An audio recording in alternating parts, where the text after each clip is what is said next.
Ever start a hobby? You know, something totally harmless like rock climbing or something, and 6 months later realize you've somehow committed your entire soul to it. One day you're just a normal person with a weekend pastime, then suddenly you're clinging to a cliff face like an overcommitted spider, or your room has more cacti than furniture. Don't worry, we've all been there. It's just funny how these things start to look a little like a cult, right? You're standing in your living room, proudly showing off your 34th houseplant. Yes, the one that requires precisely 3 hours of indirect sunlight daily. You're explaining to your friends how each plant is like family, and suddenly you catch their glazed over stares. Your collection has expanded to a shrine, with soil analysis kits and LED grow lights worthy of a science lab. Let's be honest, your friends have started a group chat without you, titled Intervention Botany Edition. And yet here we are, totally normal hobby behavior, right? It's a perfectly reasonable thing to need multiple humidifiers for your plants. Or is it? You know the smell of orchid fertilizer can pronounce rare Latin plant names? Maybe, just maybe you've named a cactus after your ex. Can you still call it just a hobby? So what's actually going on here? It's called identity fusion. This is when your identity and your hobby start merging in your mind, so much so that it's hard to tell where you end and your hobby begins. Or maybe it's collective effervescence. Sounds bubbly, but don't let that fool you. This is when we get swept up in a shared sense of passion. Like we're all riding this wave of enthusiasm for succulent propagation techniques or barbell squats. And that's because our brains love belonging. They'll gladly get hooked on the dopamine rush of shared interests, convincing us that yes, this hobby is our life's calling. And suddenly, it's not just a bike, it's a lifestyle. It's not just a houseplant, it's a legacy.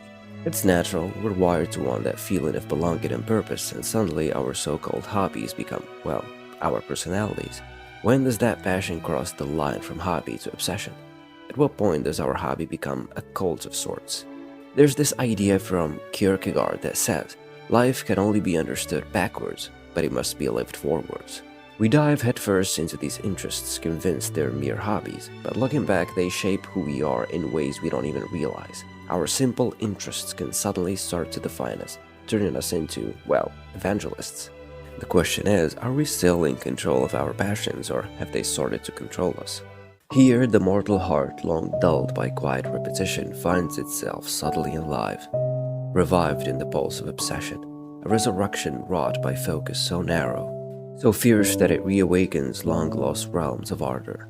For it is in this delirium, in the spell of dedication that consumes, that we touch a strange and wondrous strength. Is it any wonder, then, that such devotions feel immortal, that the cycle of passion, immersion, and return entraps us? With solemn reverence we honor these callings, our waking shrines built in their name, and thus our quiet lives are suddenly borne aloft by vigor renewed, by a spark of something we half understand yet fully obey. The passage repeats, the delicate thread drawn between self and pursuit, thin as a gossamer, taut as steel. With unyielding faith we return again and again to the forge where simple interests burn and remold us. For here in this fervor and foolishness, in the dance of purpose, feigned and purpose found, life itself is exalted, and our mortal hearts beat anew, until inevitably the spell breaks and we are left wondering who is truly the master. Psychologists like Dr. Susan Whiteborn suggest that when we invest all our identity into one role, we're more prone to overattachment. Just like diversifying financial investments, try diversifying interests. Engaging in multiple hobbies or activities builds what's called an identity portfolio, which gives you more mental resilience if one activity starts to dominate or if you need to take a break from it. If a hobby is becoming too repetitive, psychologists recommend trying a different angle within the same interest. For example, if you're a cyclist, explore a new trail or join a more social group ride.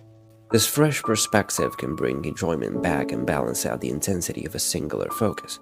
And remember, some people have actual problems.